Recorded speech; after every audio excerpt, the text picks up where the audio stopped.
దేశ ప్రధానిని విమర్శిస్తే తనకు పేరొస్తుందని అనుకోవడం సీఎం రేవంత్ రెడ్డి మూర్ఖత్వమే అన్నారు బీజేపీ ఎంపీ లక్ష్మణ్.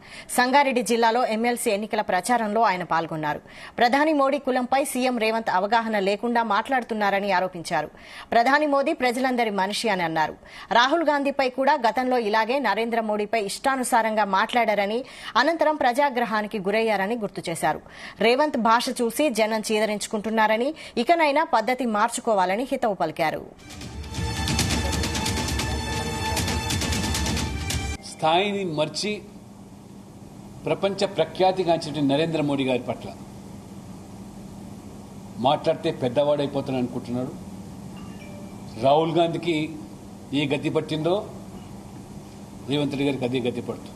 రాహుల్ గాంధీ ఇదే విధంగా మాట్లాడే వ్యాఖ్యానించి 3 సార్లు ఒక సామాన్య కుటుంబంలో, పేద కుటుంబంలో, అత్యంత వెనుకబడ్డ సామాజిక వర్గంలో పుట్టిన వ్యక్తి, రైల్వే స్టేషన్లో ఛాయముకున్న వ్యక్తి, ప్రజాస్వామికంగా 3వసారి ప్రధానమంత్రి అయితే సహించలేక, జీర్ణించుకోలేక ఆయన కులం పేరు మీద, ఆయన వేసుకునే బట్టల మీద, ఆయన తినే తిండి మీద వ్యాఖ్యలు చేస్తే కోర్టు మొట్టికాయలు వేసి శిక్ష విధించిన ఇవాళ రాహుల్ గాంధీకి బుద్ధి రాలేదు. రాహుల్ గాంధీ దారిలో ఈయన పయనించాలనుకుంటున్నాడు. కనీస అవగాహన లేకుండా మాట్లాడుతున్నాడు.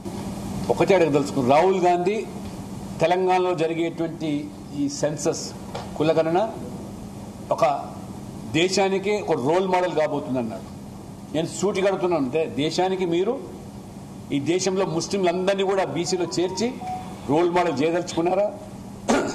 మత ప్రాతిపాదికన ఈ దేశాన్ని విడగొట్టిన మీరు మళ్ళీ ఈ దేశంలో అటువంటి చిచ్చు లేపుతున్నారని అడుగుతున్నాయి. సామాజిక వివక్ష గురైనటువంటి వర్గాలకు